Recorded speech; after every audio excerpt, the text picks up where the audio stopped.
Hey, I'm Zach. And I'm Will. I can't believe this is happening. I'm co-hosting Tesla Time News. I've made it. I've truly made it. My dreams come true. How many people have their dreams come true, I wonder? Maybe Elon will see me on the show this week. Maybe he'll message me on X and say, hey, Will, I saw you co-hosting the show this week. Want to come hang out with me and Optimus? I could take you for a spin in the Roadster. I couldn't say no to that, could I? Me and Elon hanging out. Best buddies. I've got so many ideas. Elon will love my ideas. Oh, this is amazing. When people see me, they'll be like, hey, isn't that Will? I saw him driving around with Elon. I wonder if I need my own bodyguards. I think I'll like signing autographs. That'll be fun, won't it? But I guess it could get a bit much after a while. Will I have to bring my own pen around with me all the time? Or will fans bring their own pens? I guess to be safe, I should pick up some Sharpies. Maybe blue Sharpies, that would be nice. Signing people's hats and shirts. Maybe even their wobbly bits. Will? Will? Is Will having a stroke? Should I call his wife? Will? Oh, hi, Zach. You caught me in a daydream. No, all's well. Should we start the show? Okay. Hey, I'm Zach. And I'm Will, filling in for Jesse this week while he's on holiday. You're watching Tesla Time News. Episode 465. On Now You Know.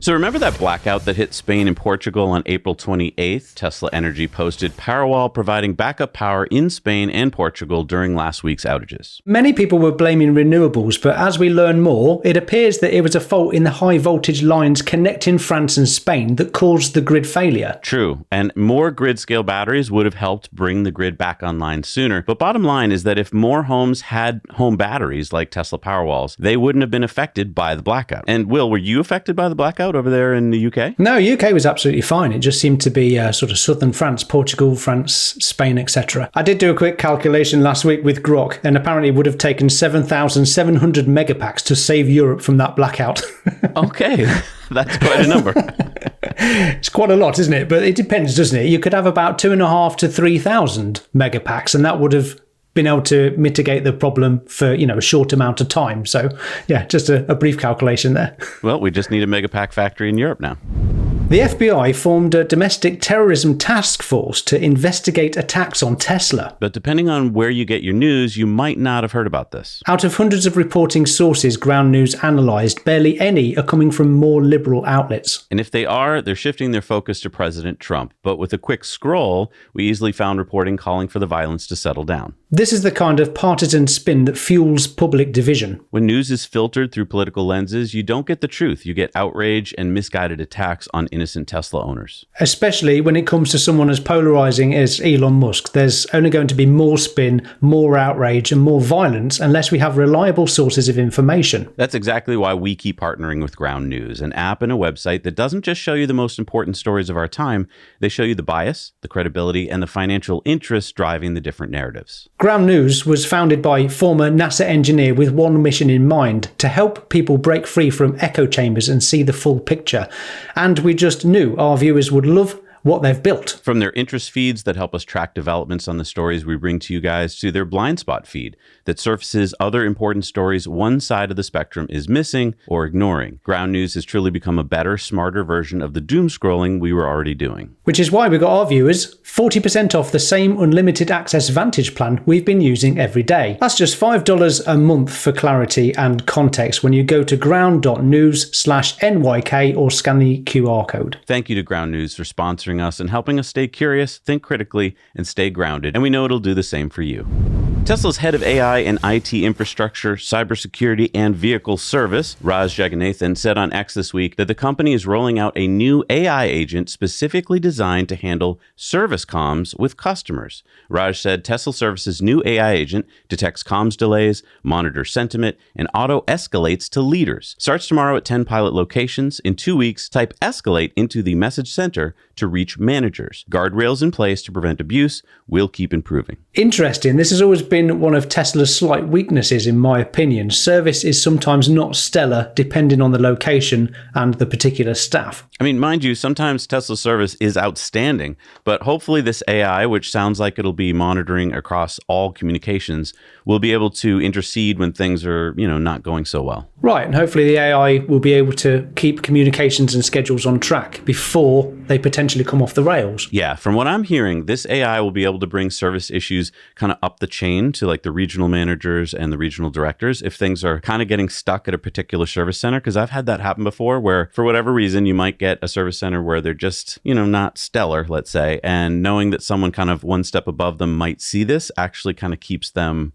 on their toes. All right, it's time for the Cybertruck Roundup. Yeehaw! The Cybertruck Roundup. And if you were ever wondering if Cybertrucks were made with love, Gorklon has confirmed it. And of course, Gorklon Rust is Elon Musk until he changes his name again. So we reported this a few weeks ago before it was official. Now it is official. Tesla has canceled the Cybertruck range extender. That was going to be the battery that would be mounted in the bed and raise the range by about 120 miles, right? Yeah, it would have brought the range of the Cybertruck long range from 325 miles to about 445 plus miles. Tesla is emailing customers saying that they will refund deposits on the range extender. During the Cybertruck reveal event, Elon said the highest range model would have 500 plus miles. Yeah, so it's kind of weird that he said that, and then now the highest range you can get is 175 miles less? I mean, I don't know. I don't think this is a huge big deal unless you're towing because supercharging is available. But I do get it that people who wanted to do some serious towing may be disappointed. I don't know. What do you think, Will? Are you going to be disappointed when you finally get your Cybertruck and it's only 345 miles? Yeah, once I move to America, you mean? Yeah, it's the only way I'll get one. It's coming. It's coming. Have faith. Oh, yeah, I hope so, if they radically redesign it. What do they have to do? Oh, just the entire front end. That's all. Just remove the stainless steel bit at the front. Oh, because right, we did a story about that, right? It's too dangerous. Yeah, that's it. Yeah, unless they can prove by data that it's just not going to hit pedestrians, it's not going to pass European pedestrian safety regulations for plenty of reasons. Yeah, I've done a few videos on this before. Well, why don't you just tape some pillows to the front or something? I mean, I know. Well, I did an even better version of that I probably can't show on your show. But let's say there were just a pair of airbags on the front. That was my solution. Or maybe even 3 airbags on the front. But anyway, yeah, it's a bit disappointing that they've not got to the 500 mile range mark, isn't it? It would be nice. There's obviously, there are cars, Lucid, for example, that do have 500 miles.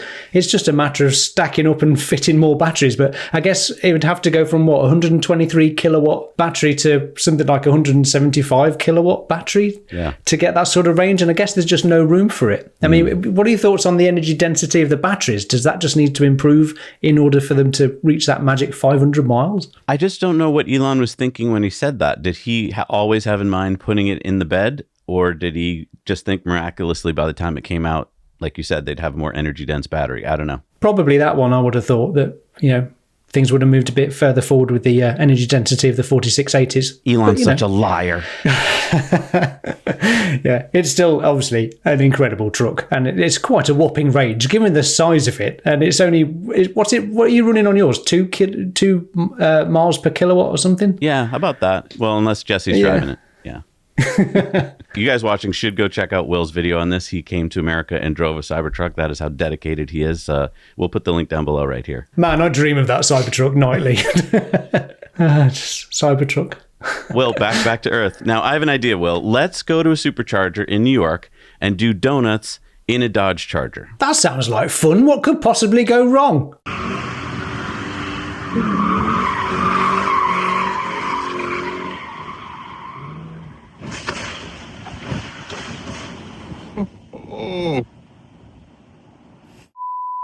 Failed it. Thank you to Tesla Lounge and the owner of the Model Y for filming that. Luckily for the Cybertruck owner who was charging a Cybertruck, he said no damage was done to his Cybertruck. The Dodge Charger, on the other hand. And look at that, he took out the stop sign too. That's going to make for some pretty fun sentry mode from the Cybertruck owner when he gets back. Imagine when he gets back in and he hits the little button, he's like, what? It actually looks like the Dodge didn't quite get to the Cybertruck. Did it get stuck on the curb or something? Yeah, it was like there was like a 2 foot, God put down a mattress or something and protected it.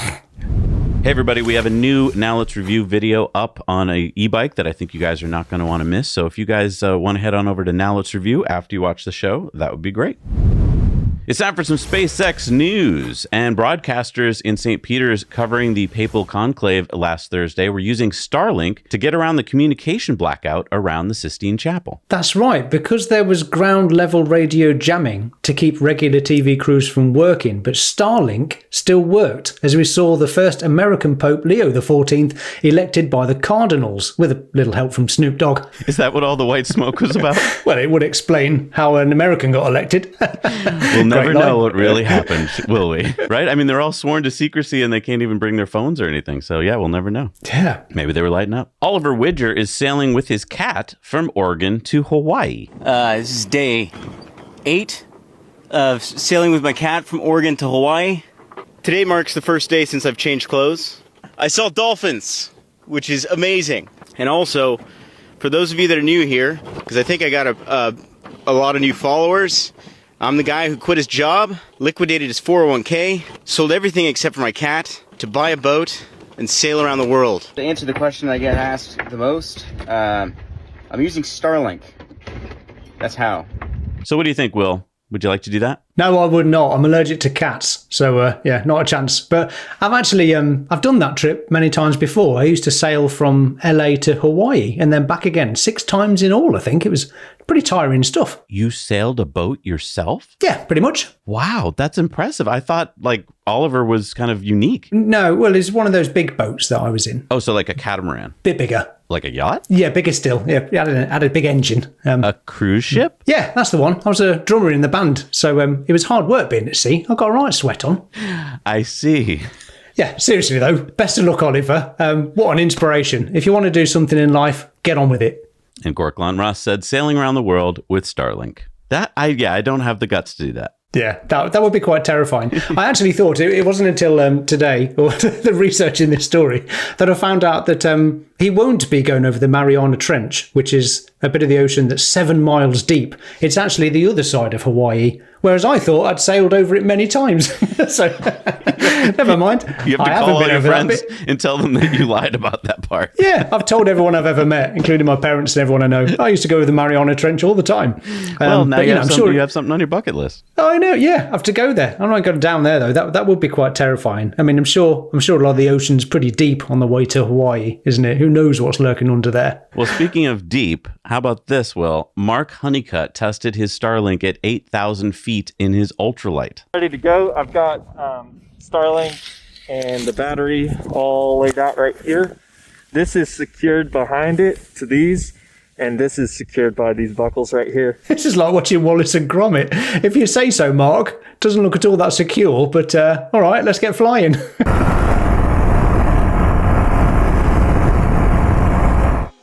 So that was a successful test. Unfortunately, my GoPro won't stay on. It's so cold out. So I didn't get to really talk through any of that. But it worked really well. It went up to like 7,000 or 8,000 feet. And I didn't have any service. I turned it on. And then I had like 60 megabits per second download speed. And I was able to throw a YouTube video on. I was able to check for air traffic, which was really nice. And it loads very quick. You can watch Mark's whole adventure here on his YouTube channel, and Gorklan reposted Starlink, which said, Starlink keeps you connected where you least expect it. And yeah, I did not expect to see that this morning. And speaking of Starlink in the air, Starlink will be launching on United Airlines next week, providing free internet in flight. I mean, especially for longer flights, it seems like if an airline doesn't offer free in-flight internet, people are going to kind of prefer to fly airlines like United that do offer it. People who flew United posted download speeds of over 100 megabits per second, so they were able to watch YouTube videos and do pretty much everything you normally would on internet. So what do you think, Will? Would you prefer an airline that had it or not? Well, when I'm on an airplane, it's such a rare occasion that I just stare out the window and look down at Earth and contemplate my very existence and wonder how it is I stay in the air at all. So I have no interest in being online at all when I'm on a flight, but that's just me. Okay, well, there'll be an airline for you, I guess. Yeah. I'm sure it'll be very useful for lots of people, though. Gorklan Rust reposted SpaceX's post. Fairing deployment confirmed. Today's mission marks our first 30th flight of a fairing half. Okay, you've lost me. 30th flight of a fairing half. I know, right? I needed Grok to help explain this to me since Jesse isn't here this week. So here's the video from this mission. The fairings, which are those protective shells or the nose cones on top of the rocket that hold the satellites. So on this Starlink Falcon 9 mission, one of the fairing halves had been picked up in the ocean and reused 29 times before. So SpaceX didn't need to build 30 of them, just one. And each fairing costs $3 million. Yeah. Isn't that insane? That is insane. Brilliant. We should get into the fairing business. Yeah, I've got a 3D I don't know printer. where I'd start. Yes. Unless they want some paper ones. That's all I can knock up, I'm afraid. We'll just do paper mache. He'll never notice. Yeah, paper plane. That'll do. So the latest SpaceX notice to mariners has Starship Flight 9 poised for launch from Starbase on May 20th. Obviously, this can change due to weather. That's exciting. Less than a couple of weeks away. What are the mission goals for Flight 9? So SpaceX is aiming for a safe orbital return of Ship 35 with a water landing. That's right, because Flights 7 and 8 ended with Starship disintegrating into that spectacular shooting star ship. Quite the sight. And Flight 9 will feature the first reflight of a super heavy booster, Booster 14.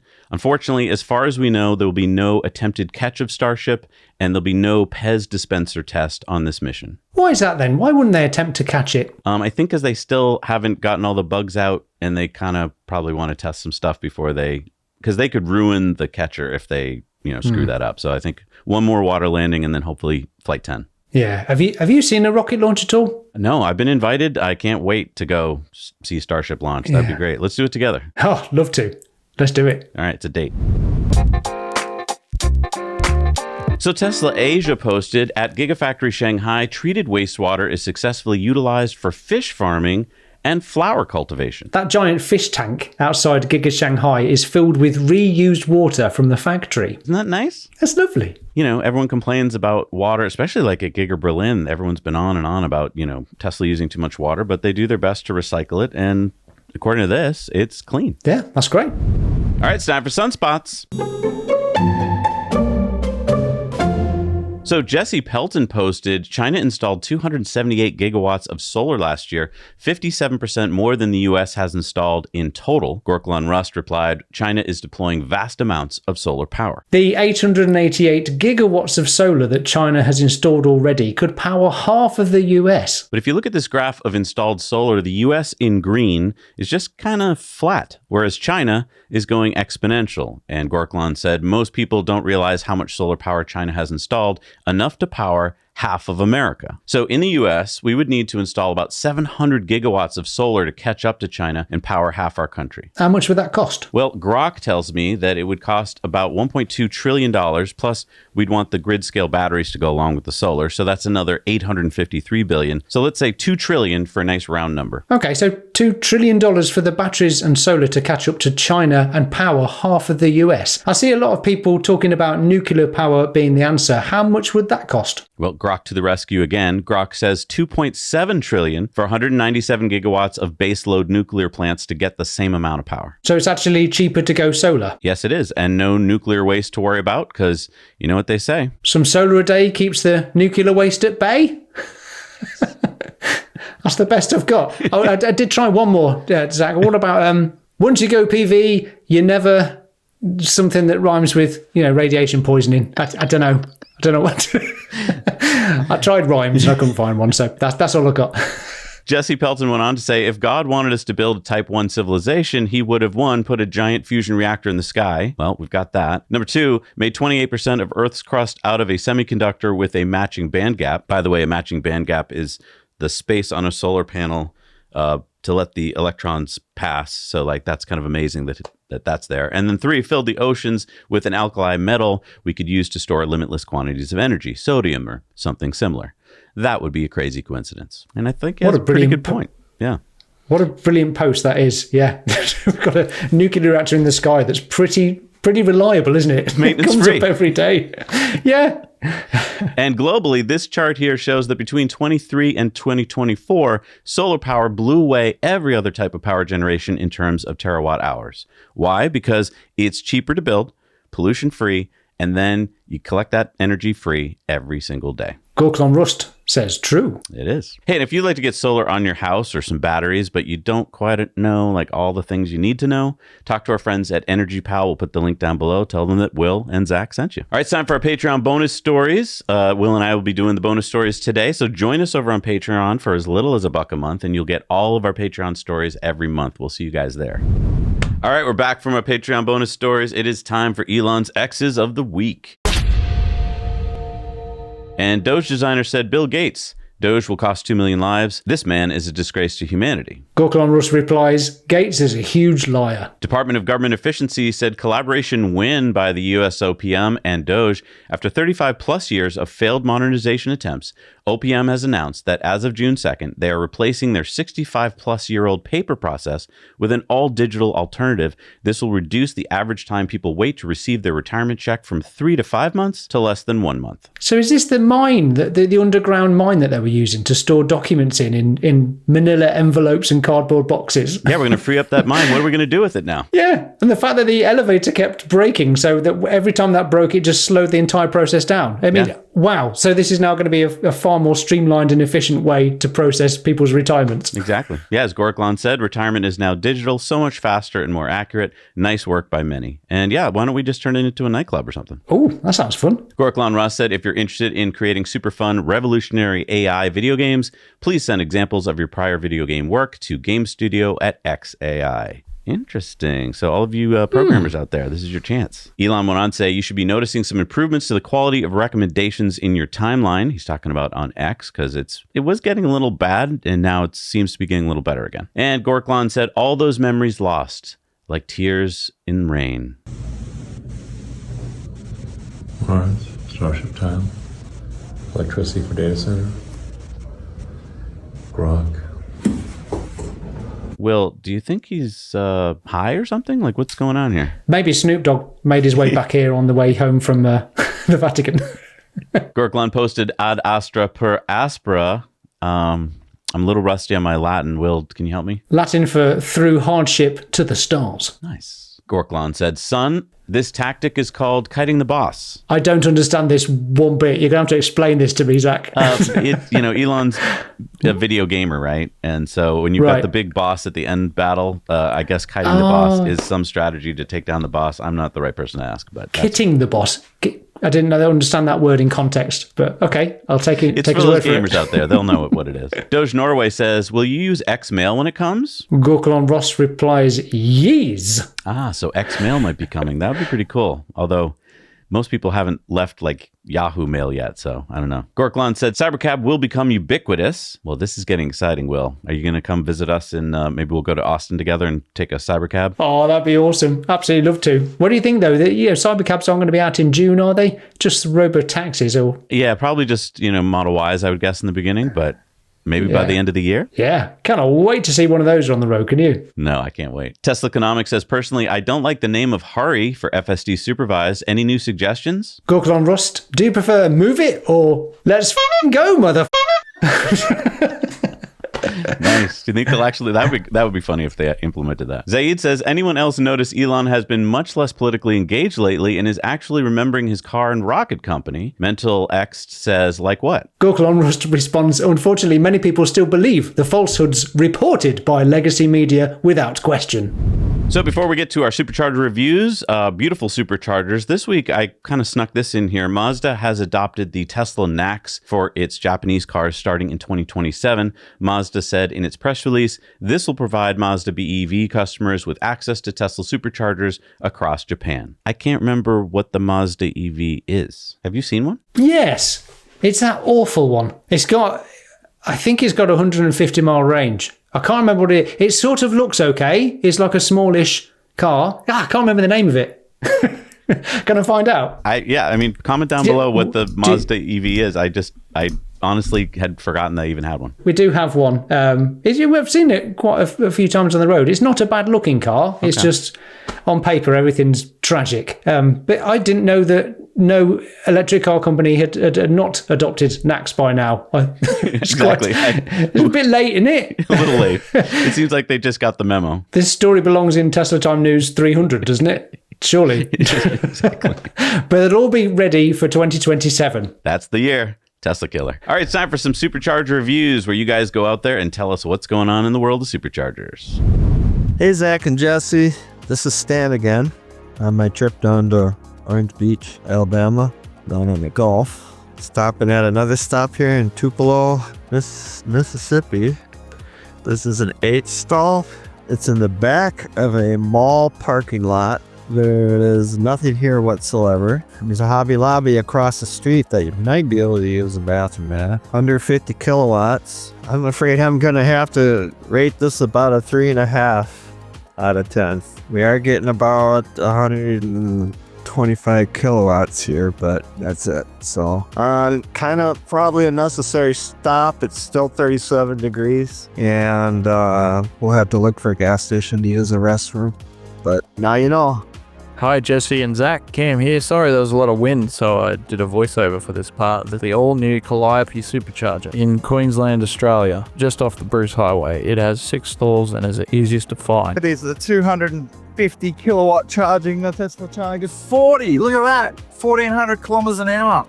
It's going to be done in no time. As soon as you pull off the highway, you literally take the exit and you come in, straight in. CCS all the way along. There's a shed on the first and the last one. It looks like you could pull up with a trailer, come straight in. Can't wait until we get our Cybertruck. There's also the hotel behind me here. McDonald's and Star Mart coffee place down here. You get coffee, fuel. There's no shopping centers or anything. There's toilets and amenities, just no bin. If there's anything to improve, they really need a bin. So I'd probably give this like a 7. There's only like 3 shops to choose from. Thank you, Jack and Jesse. Now you know. Back to you in the studio. Thank you so much for reviewing those Superchargers. Next up, we've got new Superchargers. Will, what do we got? Number 25 in the UAE, an 8-stall, version 3 in Dubai, in Meadows Village. We got number 220 in France, the 16-stall version 4 in Terville, France. Got a 20-stall V4, 325 kilowatt in San Ramon, in Camino Ramon, California. Number 44 in Austria, the expansion from 12 to 15 stall in Niedendorf, Austria. Is now a good time to tell you, I can barely read. We've got number 88 in Virginia, an 8-stall, version 4, 325 kilowatt in Stafford, Richmond, Hawaii. Oh, highway. What? Richmond Highway. Virginia? Virginia. Virginia, all right. This is tough for Will, because it'd be like if you stuck me doing British ones. I'm sure I would, except for my Monty Python viewing, I would have no idea what you're talking about. It's the highlight of my day when I watch your show and you and Jesse are trying to do some English accents and trying to pronounce the names correctly for these places. Because there are no British ones this week. Yeah, it's a bit hit and miss, like myself. The 24-stall version 4, 325 kilowatt in North Las Vegas, Nevada. Number 263 in Germany. It's an 8-stall version 4 in Bremen, in Café de Sol. The expansion from 6 to 10 stalls with the solar canopy, version 4, in Bressanone, Italy. Oh, I do like a solar canopy. I'd like to see more of those. We've got a 4-stall version 2 in Exing in China. We have number 2204 in China, the 3-stall version 3 in Sanya, China. Number 551 in California, an 18-stall version 4, 325 kilowatt in Rancho Cordova, California. Number 192 in Florida, the 12-stall version 4 in Valrico, Florida. Number 56 in Nevada, an 8-stall version 4, 325 kilowatt in Las Vegas. Number 77 in Washington, the 20-stall version 4 in Tumwater. Number 87 in Sweden, a 24-stall version 4 in Grums, Sweden. And number 10 in Mississippi, number 2633 in the USA, number 7214 in the world is the 8-stall version 4 in Corinth, Mississippi. Thank you for joining us today, everybody. Well, that was fun. We did it. I think that was our first international co-hosted show. So congratulations, Will. Yeah, that was really good. Thanks for having me. Didn't take too long, did it? I mean, your audience is going to get to see the very shiny, polished version that's all edited and nice. But we've only actually been here for 45 minutes. So that's not too bad, Zach, for what? How long's the show? 18, I don't know. Yeah, okay. I think we did all right. Thank you again for filling in for Jesse, Will. Everyone, please go check out Will's YouTube channel. It's called Tesla Jigsaw for more of Will's great content. We'll see you guys on Tuesday. Now you know.